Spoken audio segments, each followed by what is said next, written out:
L'exposition Les sapins de Noël des créateurs se tient du 25 au 30 novembre chez Smets à Bruxelles. Cet événement réunit plusieurs artistes belges afin de réinterpréter la vision du sapin de Noël autour de leur univers créatif. L'exposition sera suivie d'un dîner de gala et d'une vente aux enchères au profit de la recherche contre le cancer du sein. Les sapins de Noël des créateurs a été créé à Paris il y a 19 ans par la journaliste de mode Marie-Christiane Marek.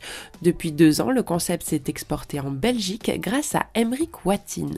Pourquoi une édition belge? En fait, moi je suis français. Je suis arrivé à Bruxelles il y a 2 ans. J'ai ouvert un concept store dans le centre, rue Antoine Dansart. Et c'est vrai que l'année dernière, je me suis dit, qu'est-ce que je vais bien pouvoir faire pour Noël? J'avais pas envie de faire une vitrine de Noël toute classique. Et c'est vrai que l'organisatrice de l'événement, Marie-Christiane Marek, depuis 19 ans, on se connaissait un petit peu et je l'ai appelée. Je lui ai dit, est-ce que tu penses que je pourrais utiliser le nom Les sapins de Noël des créateurs? Elle m'a dit, mais c'est formidable. En plus d'utiliser le nom, on va t'aider et on va l'exporter à l'étranger, et ça a déjà été fait à Tokyo, et on va essayer de le faire à Londres, on va essayer de le faire à New York, à chaque fois avec des créateurs des pays.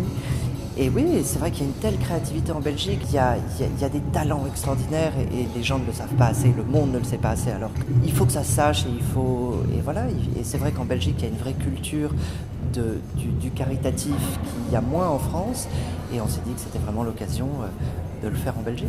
Cette année, 37 artistes belges ont mis à contribution leur savoir-faire et leur créativité pour réaliser autant de sapins, aussi originaux les uns que les autres.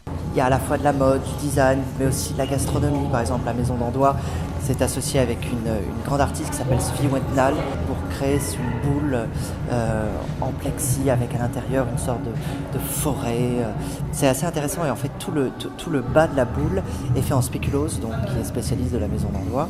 Il y a également évidemment des stylistes. On a Raph Simons, directeur artistique de la Maison Dior, qui a créé un sapin de Noël absolument incroyable aussi, qui fait 3 mètres de long, qui a un sapin où on peut se jeter dedans, qui a une sorte de coussin, qui a un matelas avec en forme d'étoile. Enfin, c'est assez intéressant, c'est un peu un coup de cœur pour moi.